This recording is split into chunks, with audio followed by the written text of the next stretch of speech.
to welcome you to our annual scholarly speaking event, and thank you for coming. Encouraging and recognizing the scholarly work of our faculty is the goal of the university. Our library staff saw a need to document the recent publishing accomplishments of our faculty and to sponsor an annual event which would honor these individuals. The Center for Teaching and Learning Excellence also encourages this activity by promoting the scholarship of teaching and encouraging active research in the classrooms as a scholarly endeavor, one that can lead to publications, to conference presentations, and hopefully to some published textbooks. The goals for this scholarly speaking program are to heighten awareness of recent research and publications for the Prescott campus community, to promote the library as a supporter of these academic endeavors, to further encourage and support publications, and to help educate the community on the value of scholarly publications. The credit for this event goes to the library staff, and it's my honor to join them today and to now present to you our library director, Sarah Thomas.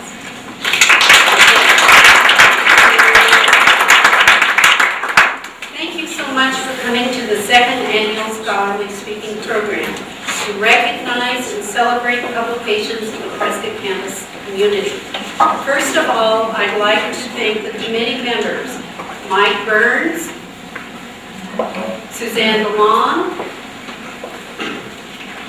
Paula Gray, Evelyn Harris, and Joanne Evanoff. Hi.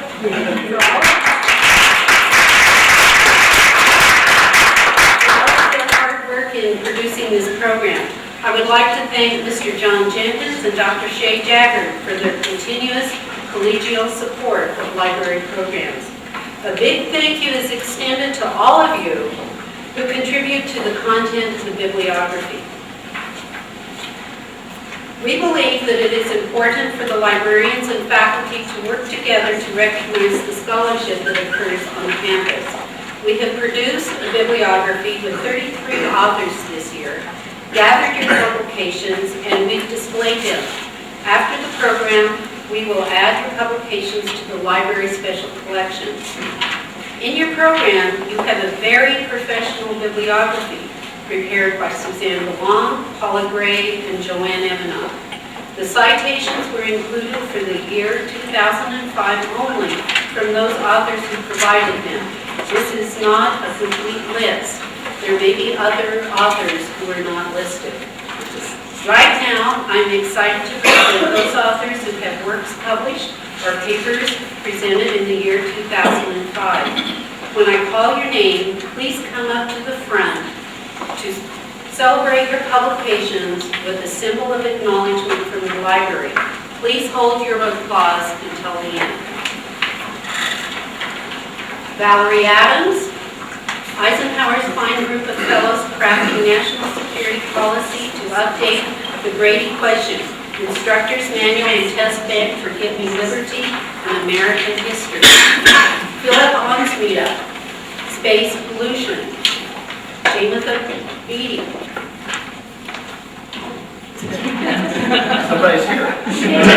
Teaching and learning the value of diversity, deterring plagiarism, initial experiences with www.turnitin.com, or where does plagiarism fit into rhetoric. Angela Beck. Collaborative development of an engineering style manual, integrating communications into team-taught senior design courses, and assessment of added value of a written course project in general meteorology course. Raven Bedard. All right. Teaching New Millennium Aviation students. For you. Richard Bloom. A commentary on torture, review of the psychological origins of institutionalized torture. Next, unfolding, review of unfolding social constructionism. Psychology's moral problems as morals problem. Review of a moral development, self and identity. Who is dying to win? Review of dying to win. Who's in control? Review of control room. Mary Bruce. Embry-Riddle Upward Bound and Math Science Regional Center Program, Aerospace Engineering, 9 through 12, Pre-College Outreach. Steve Chadwick, Interdisciplinary Freshman Experience. Leanne Chen, Writing to Host Nationals as Cross-Cultural Collaborative Learning in Study Abroad. Leanne Jones, Western Experiential Pedagogy in Study Abroad. Mill Cohn,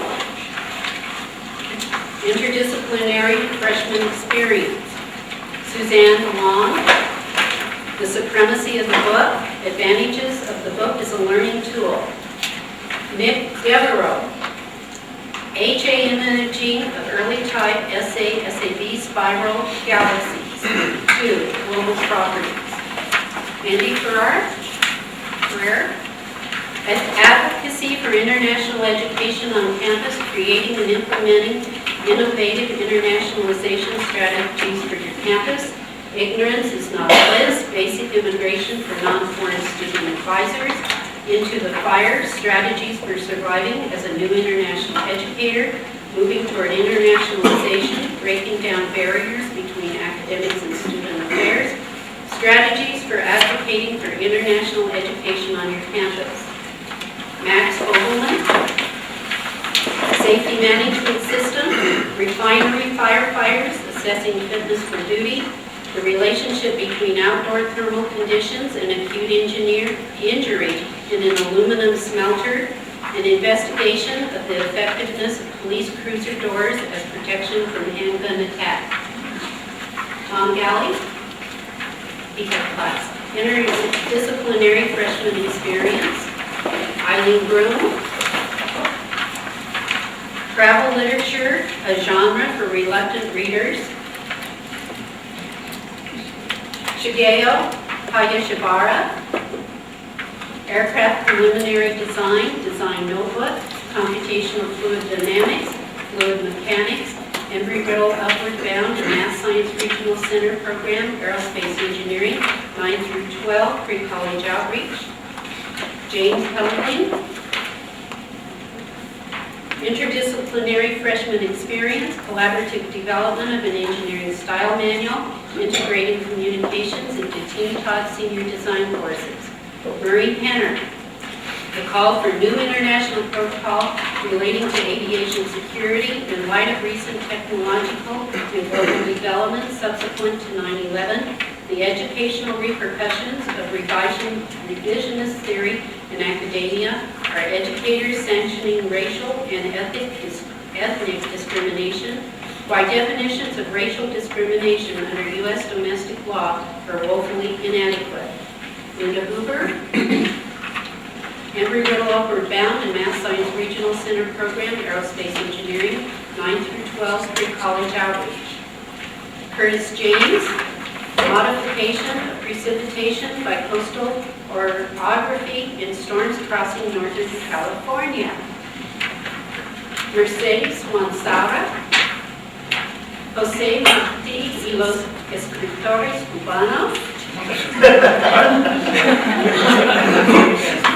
David Lanning, Integrating Communications into Team-Taught Senior Design Courses, a critical plane gradient approach for the prediction of a notched HCF light on the use of critical distance theories for the prediction of a high cycle fatigue limit stress in notch TI 68148.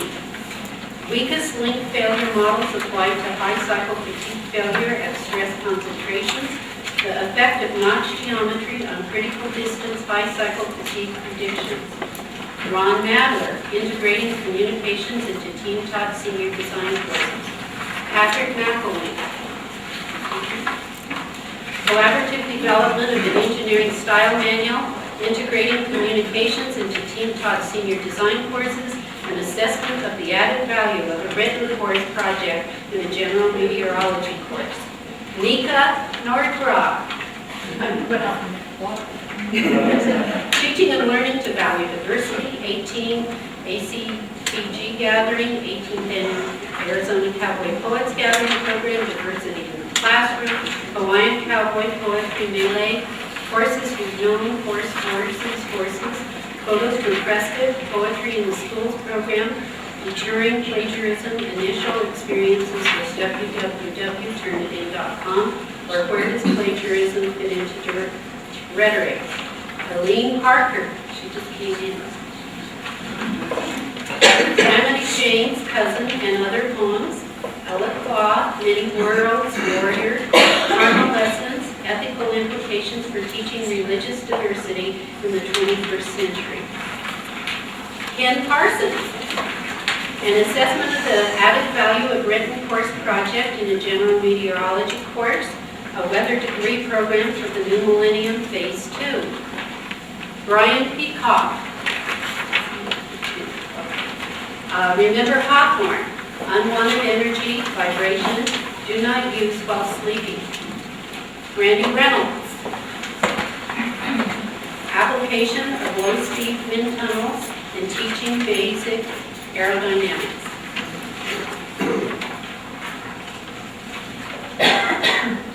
Randy Schaefer, Randy's not here, Interdisciplinary Freshman Experience. Mark Sinclair, a weather degree program for the New Millennium Phase 2. And Randy Tompkins, a weather degree program for the New Millennium Phase 2. Okay.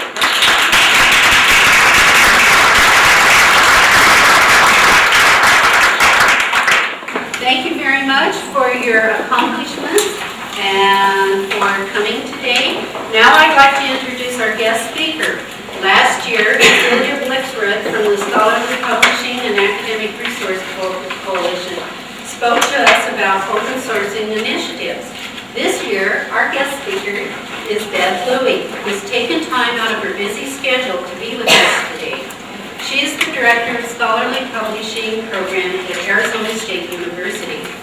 Ms. Lucy has published several books, including the Handbook for Academic Authors and 4th edition, and Revising Your Dissertation, Advice from Leading Editors, published in 2004. Both are available for checkout in the library. Ms. Lucy teaches courses in scholarly publishing and scholarly editing in the Department of History. She conducts research in the history of the book, scholarly publishing, author-publisher relations, and current issues in authorship, reading, and publishing. She is the recipient of the Dean's Distinguished Award. Please join me in welcoming Beth Lucy to Henry.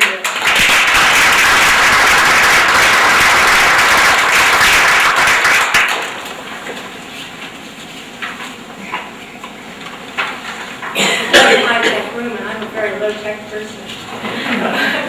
Thank you. Thank you for inviting me to your celebration. I'm honored to be here. And let me add my congratulations to those of you who have published and given papers during the last year. As you'll see, I'm very much aware of the difficulties you've encountered and of the magnitude of your accomplishments. And I hope that by the end of my talk, you'll be even prouder of yourselves than you are already. Shortly after the Civil War, Daniel Floyd Gilman founded the Johns Hopkins University. It was the first American university to follow the German model of a research university. It had no undergraduates, and the faculty's job was to train scholars to follow in their own footsteps, to advance knowledge in their fields, and to disseminate that knowledge. What Gilman discovered very quickly was that despite the very high quality of his faculty and their national reputations, they had great difficulty getting their work published. Under the old model of a liberal arts college, faculty produced textbooks and books for what we very vaguely refer to as educated general readers. The new brand of scholarship that began at Johns Hopkins, which was specialized, technical, and if you'll let me have an anachronism, cutting edge, did not appeal to New York publishing houses. There were not enough readers to make them profitable, nor were there scholarly periodicals that could transmit new knowledge to the appropriate audience. That was the scholarly publishing crisis of the 19th century. Gilman solved the problem by founding a university press and by starting several journals. The model of the Johns Hopkins University Press, which was followed very quickly by others in the following decades, was a publishing house dedicated to publishing scholarship for other scholars, to sell to academic libraries and individual scholars.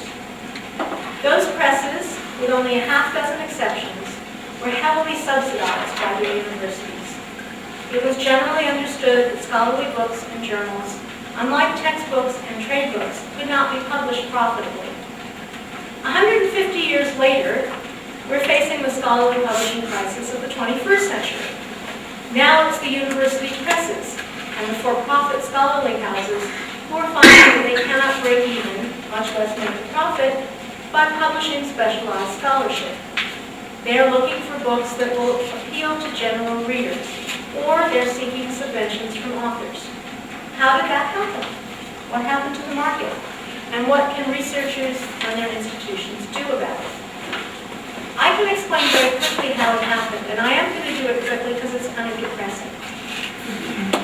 During the great expansion of higher education in the 1950s and 1960s, when people my age started going to college, enrollments and research budgets were growing faster than anyone today can comprehend. Faculties expanded, and expectations of faculty productivity expanded as well.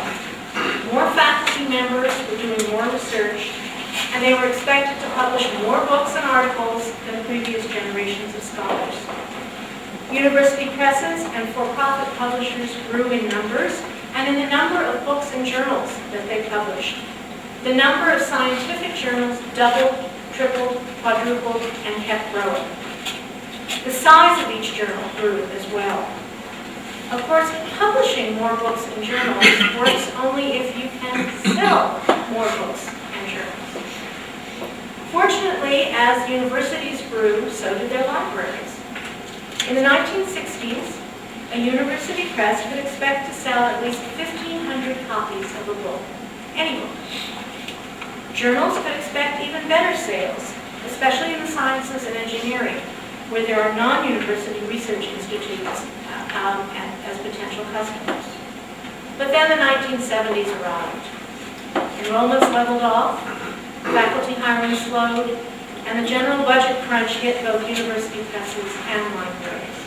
Some presses closed, and almost all saw their subsidies reduced or eliminated altogether. Many journals were taken over by commercial publishers who raised the subscription prices sharply. The increase in the cost of journals exhausted libraries' budgets. Many reduced the number of journal subscriptions, and nearly all cut their budgets for books. Library budgets were further taxed by electronic technology. Libraries have had to spend money on hardware, software, and content. One library response was to form consortia that share materials. Although that's a very sensible strategy from the library's point of view, it affected the whole system badly. Fewer subscriptions and fewer book purchases mean higher prices.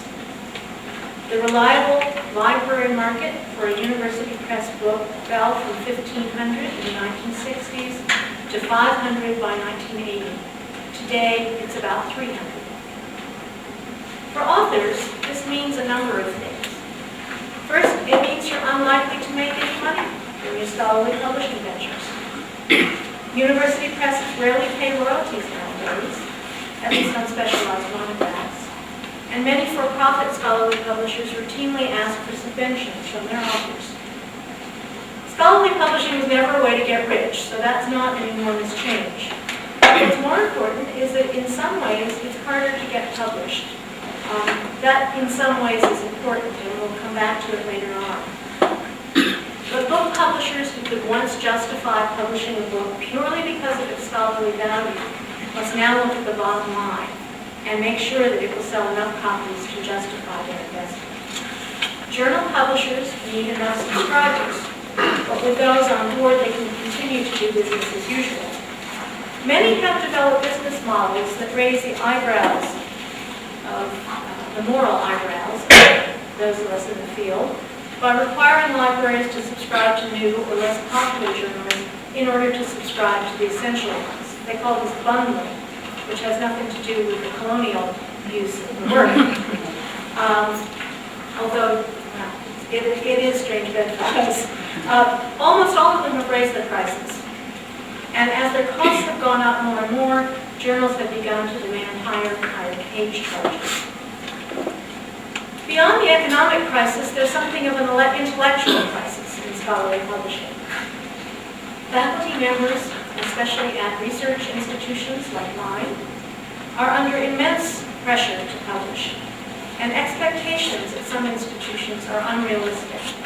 There truly is a limit to how much good work even the most brilliant scholar can produce each year. And all of those new expanded journals need to fill their pages. Journals have been compared to trains. They have to leave on schedule even if there's nobody on board. To avoid mailing out empty pages, second and third tier journals may accept work that is less than stellar. The problem is with books too. Some books are, if truth be told, merely padded out journal articles. It will be much easier to make a case for scholarly publishing if we can say truthfully that everything we publish is first rate and needs to be in print. Finally, there is a technological crisis. Although I think crisis is the wrong word. There's technological confusion. When electronic publishing came along, and especially with the advent of the World Wide Web, a number of participants in the scholarly publishing process believed that it represented economic salvation. Librarians were especially reassured by the possibilities of technology. Unfortunately, technology does not solve the problems of scholarly publishing. As we'll see in a little while, it presents enormous opportunities for creativity and for the transmission of knowledge, but it doesn't in any way save money. Most of the costs of scholarly publication occur long before the moment of printing arrives. For books, roughly half the cost is the publisher's overhead, salaries, rent, utilities, and the like. The actual costs of paper, printing, and binding may amount to no more than 10% of the total cost of publishing a book. And that's all you save through electronic publishing. You still need editors, designers, marketers, buildings, furniture, typewriters, printers. What's more, if you publish on the web, you need someone to set up your website, update it, and maintain it. You need customer support. Now, when you buy a book, you get to a chapter, you don't understand it, it never occurs to you to call the publisher and say, I don't get it. Can somebody explain this to me? If you buy an electronic product and it doesn't do something you want, you click on something, it doesn't go where you want to go, or you can't use the search mechanism, you call.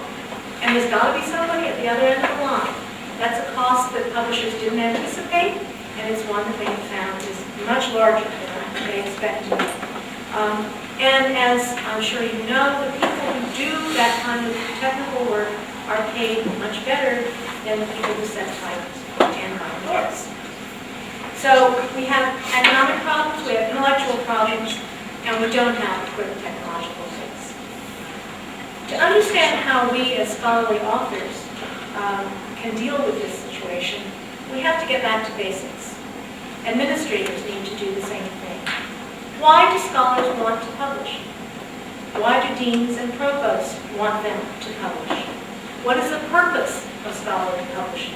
What are its rewards? How can we all help it to prosper?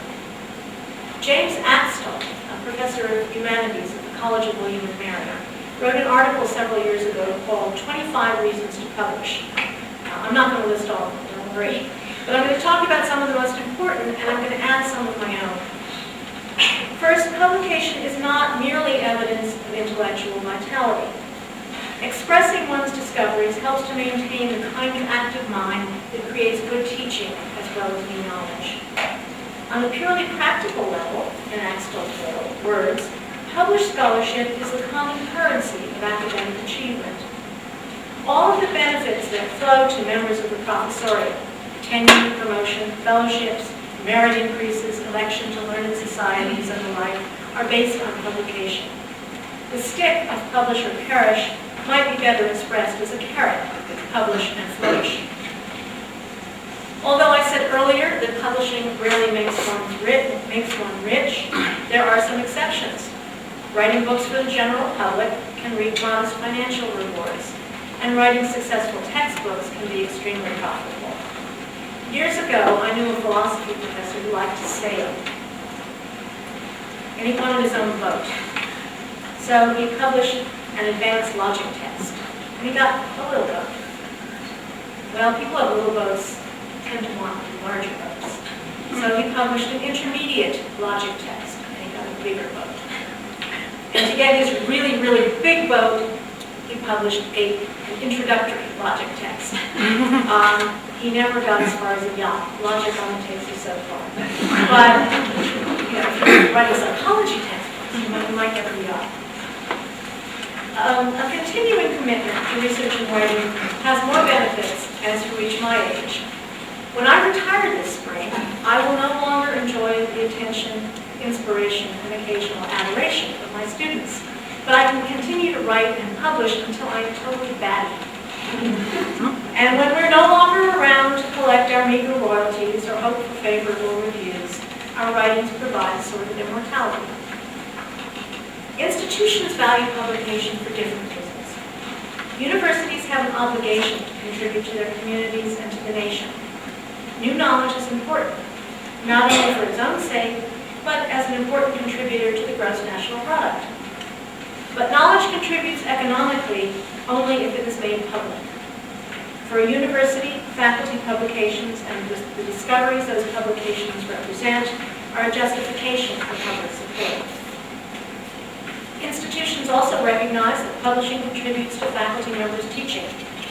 Publishing scholars set an example for students of the value of continuing to read, research, and think. Although it is possible to be an excellent teacher without publishing, it's nearly impossible to be a star in the classroom without reading and researching. As long as you're doing all that work, why not publish the results? And although writing is difficult for many of us, our successful struggles inspire our students and colleagues and help us sympathize with our students and help them to surmount the difficulties they face in their own writing. I teach a research seminar every spring, and I always have a seminar-length project to do along with my students, so that when they have to get up in class and confess that they haven't made much progress, I have to do the same thing. And we all share our difficulties in writing and getting the thing done. Finally, both scholars and institutions benefit from publication by extending the reach of their ideas and discoveries. A faculty member who teaches large classes may encounter 25,000 students over the course of a career. A successful textbook will reach more than that over the course of their career. A successful textbook will reach more than that in 1 year. When we publish, our names are on our work, but so are the names of our institutions. The words publish and publicity come from the same root. Making our work public gains recognition for us and for our institutions. So publishing is a good thing for many reasons, and we all need to do what we can to restore scholarly publishing to economic and intellectual health. And fortunately, the same solutions work for both. There's one thing that authors must and can do if they're to succeed in publishing their work and help with the system's problems. We must all do excellent work, report on it clearly and succinctly, choose the right genre and medium for publication, and work collaboratively with our publishers. I know all of that is obvious, but it often gets lost in the discussion. A healthy system of scholarly communication begins with excellent scholarship. Beyond that, we need to talk about expectations. It is reasonable to expect faculty members to publish in order to demonstrate intellectual vitality and productivity. This is good for the scholar and it's good for the institution. But it is not reasonable to expect hyper-productivity. There is a scandal, well known in biomedical circles, of a professor at the University of California at San Diego, appropriately named Slutsky, who was fabricating results, inventing data, adding eminent scholars' names as co-authors without their knowledge, and generally behaving unethically and dishonestly. This should have been easy to suspect, for he was publishing an article just about every 10 days. Everyone was rightly quick to condemn his actions after he got caught, but few thought to question the actions of his department chair and dean, who had regularly rewarded him for his outstanding productivity and urged his colleagues to emulate it. No one can produce that much research that fast. No one should be expected to do so. Expectations for publication will necessarily vary from field to field and from institution to institution. It takes longer to write a history book than to write a physics article, and people who teach heavy loads cannot write as much as those who teach little. But all expectations should be reasonable, not just to avoid tempting people into dishonesty, but to ensure that what is produced is of high quality and is worth the time of readers. Let me note parenthetically that about half of all articles published are never cited, not even by their own authors. That means about half of the articles published, from the reader's point of view, might as well never have been written. The committees and administrators who evaluate faculty members should be looking for quality as well as quantity. One really good article in a widely read and respected journal is worth many trivial articles scattered hither and yon.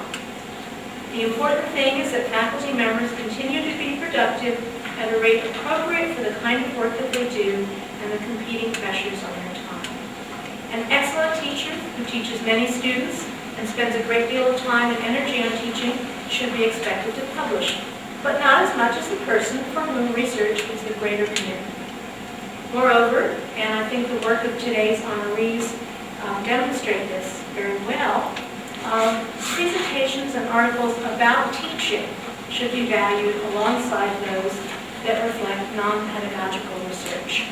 An institution that values good teaching must honor that enterprise and showcase it whenever possible.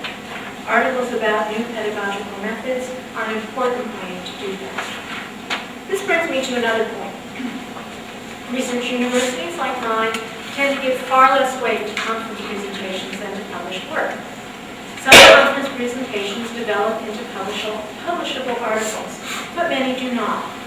My suspicion is that pressure from above is what leads many organizations to publish the proceedings of their meetings and symposia, whether there's an audience for them or not. Because these proceedings are typically a benefit of membership in the organizations, there is a captive market. But is there an audience? Does anyone read the proceedings? Is every paper really worth publishing?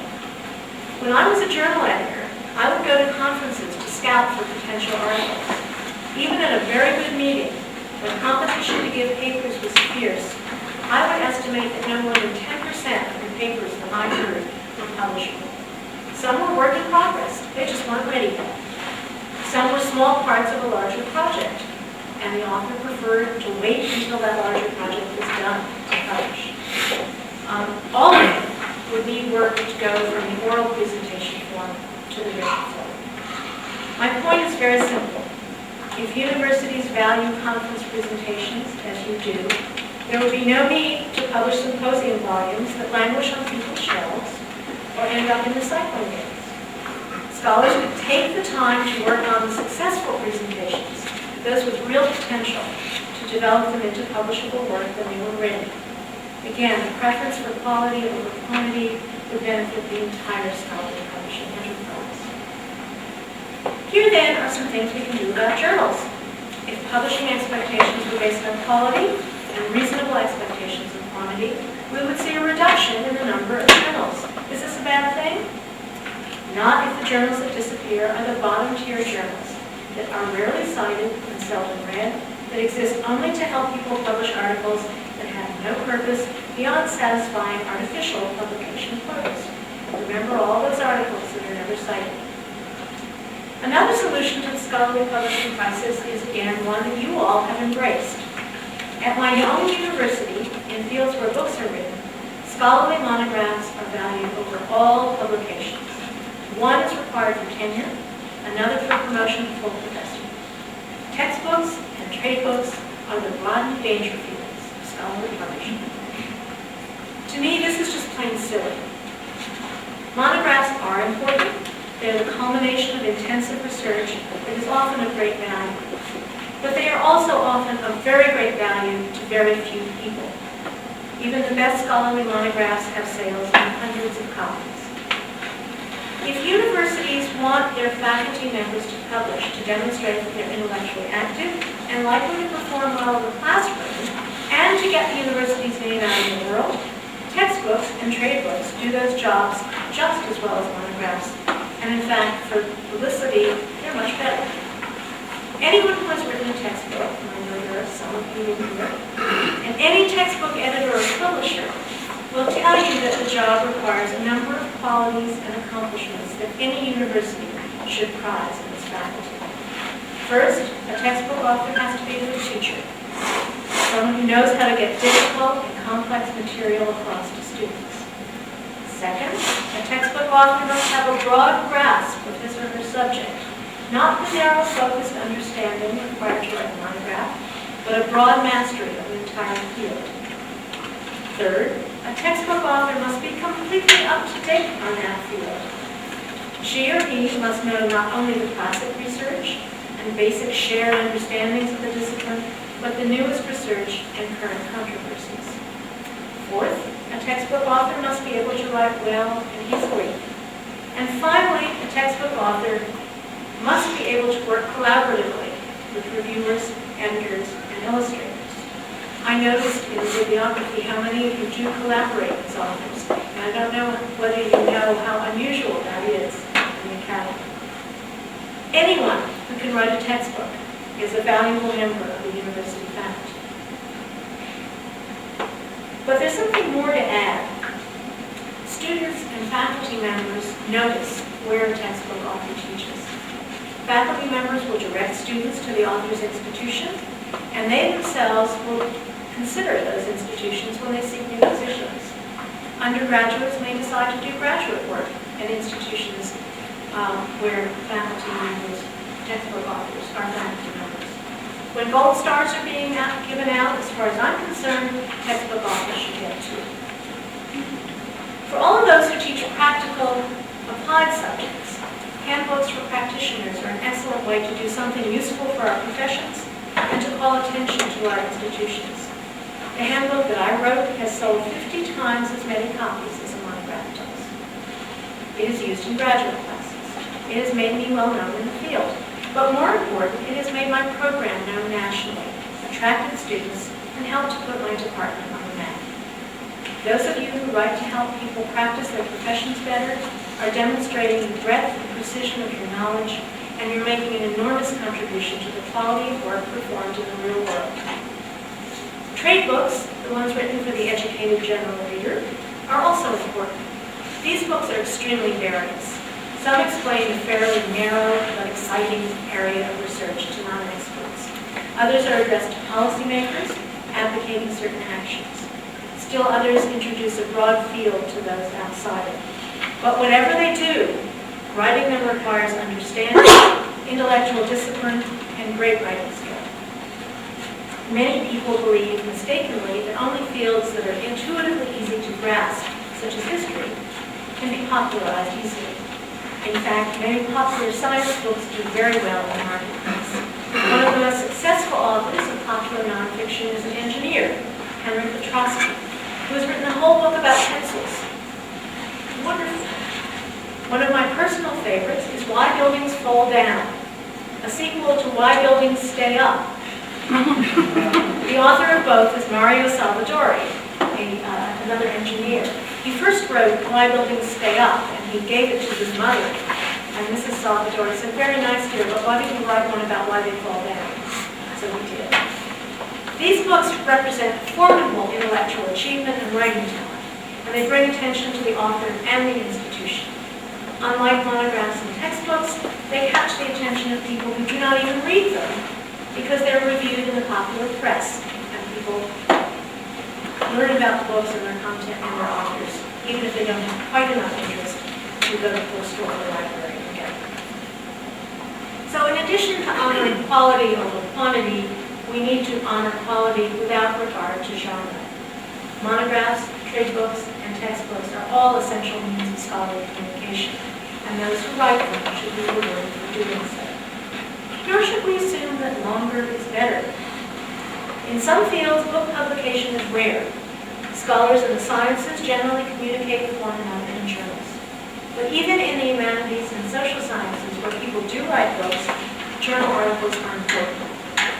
No one should be pressured to stretch or pad what should be an article into a book. If scholars could gain tenure by writing 2 or 3 excellent articles, rather than a single run-of-the-mill book, we would all benefit. The author would learn more, publishers wouldn't waste time and money, more readers could be reached because journals have larger circulations than books, and those readers could learn what they need to know more efficiently.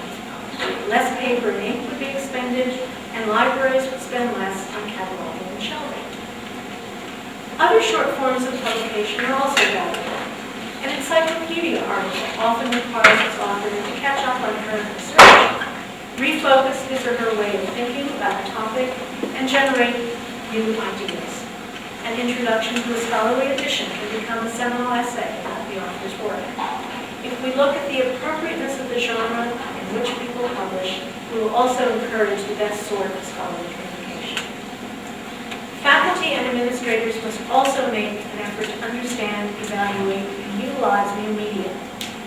Starting with the most traditional, an instructional video or DVD is very much like a textbook or handbook. Will faculty members be given appropriate recognition for such a project? How about instructional software? Even the simplest software is difficult to write. The interactive kind, for example, software used to simulate flight, as you all know, is extremely difficult. Such projects present special problems for evaluators because of the complexity of creating them. It's not always clear what the author's, if author is the right word, what the author's role is, how much credit he or she should receive, and so forth. This will take some effort on everyone's part, but it's extremely important if faculty members are going to participate in developing such projects. And certainly the products will be better if they do participate. Electronic journals are not a problem. A peer-reviewed journal is a peer-reviewed journal, whether it's ink on paper or online. The quality of the work can be evaluated in the same way. Scholarly websites have presented special tenure committees because they simply don't know what to make of them. High-quality scholarly websites are extraordinarily difficult and expensive to create. Faculty members are always given credit for the grants that they get in order to create websites, but evaluating the products and giving appropriate credit for the scholarly contributions continues to present difficulties. I would suggest that they be considered the equivalent of textbooks or multi-volume reference works. A site that would be equivalent to a textbook, a very fine textbook, would be the Valley of the Shadow. Do any of you know that site? It's, next time you have nothing better to do than surfing the web, go to the Valley of the Shadow. It's a site about the Civil War that was developed at the University of Virginia. It includes a wide range of primary source material. It tells students how to use that material. It includes photographs, maps, narrative, and much more. It was funded by the university and several grant-giving institutions. It has won awards, and it's used by countless college and even high school instructors. Some of the sites that are equivalent to large-scale reference works are the William Blake Archive, assembled by scholars at several universities, the Walt Whitman Digital Archive at the University of Nebraska, and the Perseus Project, developed at Harvard and now hosted by TELX. These are extraordinary sources, not mere collections of primary material, but works of original, often brilliant scholarship. And obviously they reach any this audience. How do we evaluate this project? By the amount of grant money they generate? That's what my university president would say. By the number of hits they get? By the quality of the content? By the technological complexity? All of the above? They're not reviewed the way books are, either before or after publication. Their creation often involves all the people qualified to evaluate them. The time required to learn everything that they offer can be daunting.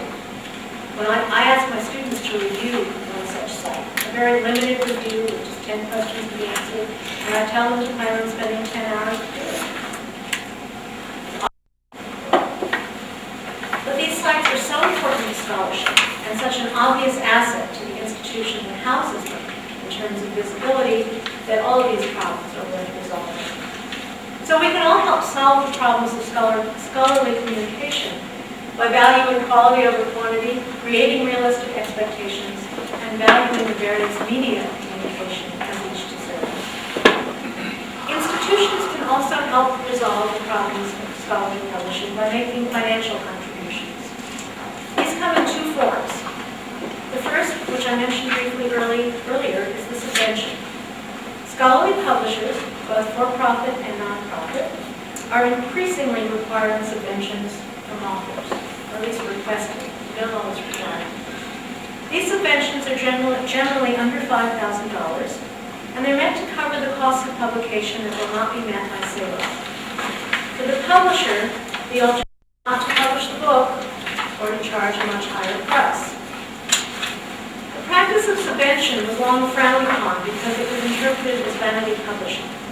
A vanity publisher will publish anything as long as the author pays, and their charges are far higher than the $5,000 I mentioned. Scholarly publishers are not vanity publishers.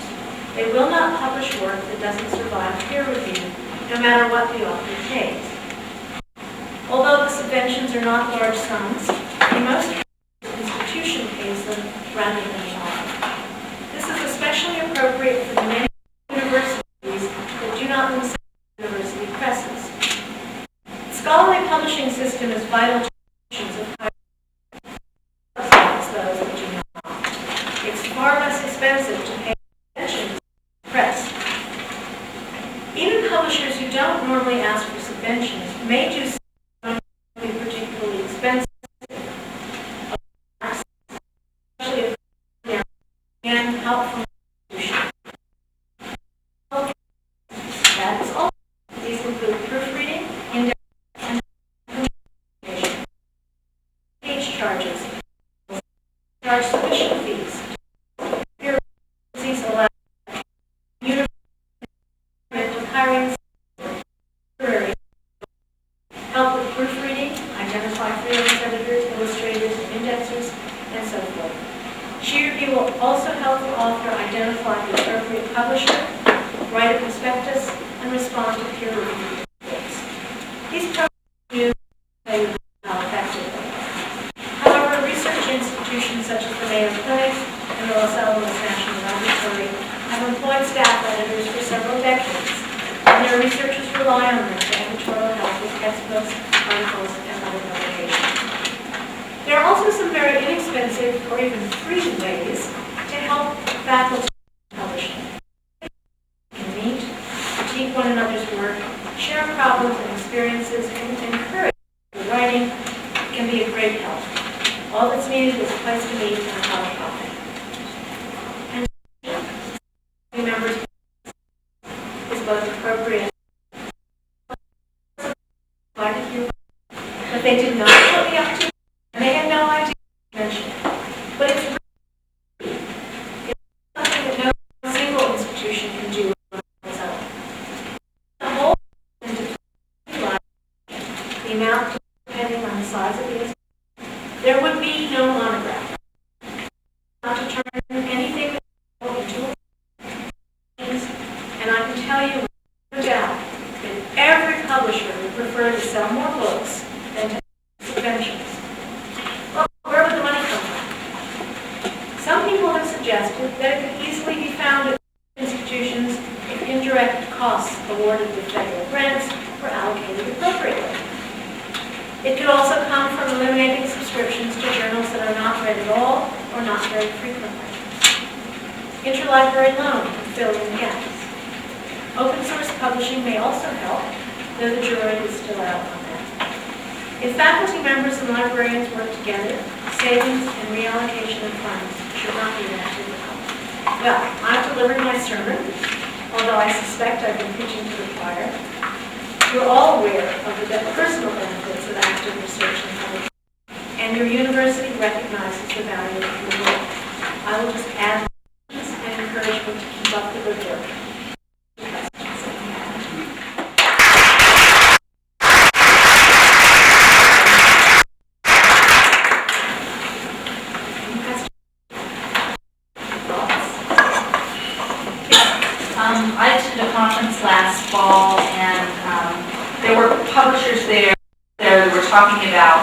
um, where the book is only available digitally, and then if someone wants it. On-demand. On-demand publishing is the technology has very well. There's a book that I use that's been out of print for 10 years. You never know it was out of print because you order it from the university and they send an email to Lightning and the book shows up. And there it is. So it's a way to application. It also has some problems. One of the problems getting the book is a certain number of copies to get it out. For friends, the way I asked on behalf of and the publisher replied, well, we have to raise the price. It's like you're totally missing the point. I mean, we don't want you to have to.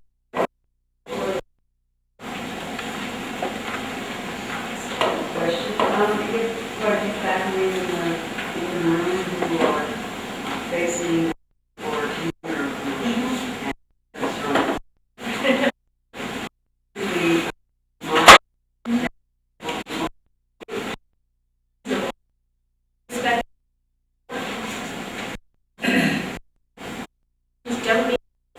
Editors in literature say most of them get as first books or other literatures. You know, saying that are into, you know, most of them you say, okay, or to move on, do something new, and we won't force you in 5 years. So, you know, I hope, I know ASU is kind of extreme. I hope it's an extreme example. But I really hope that as universities think about why they really want people to do this. What does this demonstrate? And are we really looking at appropriate criteria for what we do? What's your teaching do? How many courses a semester? Okay, we teach 2.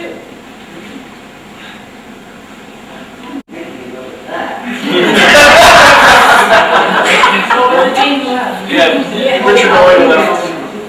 You know, you can't expect people who are teaching 4 courses to produce as much research as people who are teaching 2. You know, they don't have, you don't have anywhere else a institution where people actually come to your office hours and they show up. It takes time. It's very valuable to the students. It's very valuable to the institution. It's at the cost of all of that has to factor in. And what happens in research is your research. You have a lot of stuff. Wow. Okay?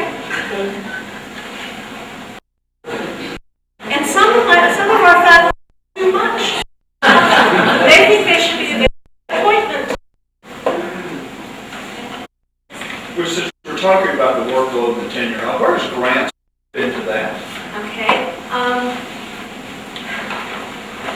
In the sciences Okay. at ASU, if you don't get grants, you don't get tenure.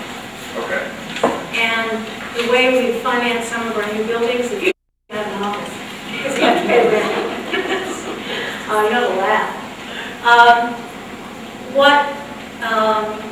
What the administration is telling junior faculty is that they are expected to apply, not expected to get them, but they have to apply for it. Now, this is exactly what's wrong with telling people they have to publish a lot of articles.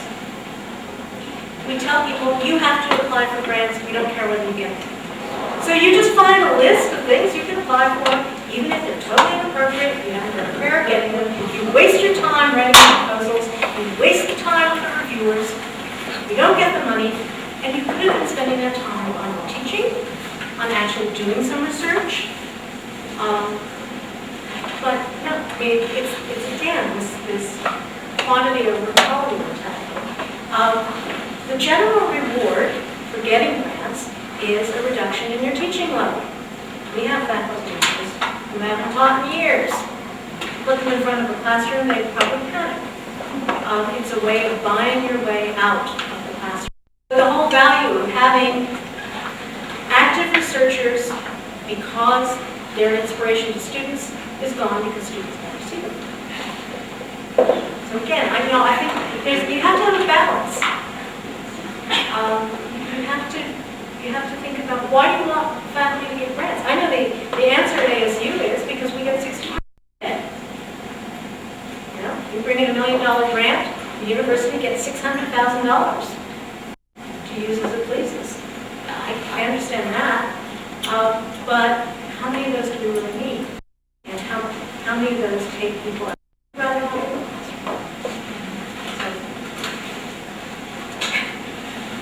I don't know how many, 60% overhead always boggles my mind. Although I benefit from it because the scientists get all that money, and some of it trickles down to those of us in the humanities who don't qualify for $1 million grants. I shouldn't bite the hand that feeds me, but it can be taken to extremes. But you know, many examples, I heard there's colleges out there that if the faculty comes up with a patent, then that patent equals shots. And is there a recipe? I never heard that. And I guess one thing that happens is that sometimes to protect the patent, you can't publish. So that until the patent is granted, you don't want people to know about it. There has to be some, okay, we didn't publish anything, but we recognize the patent. So there must be some sort of equivalent. We'd like to thank Beth Lucy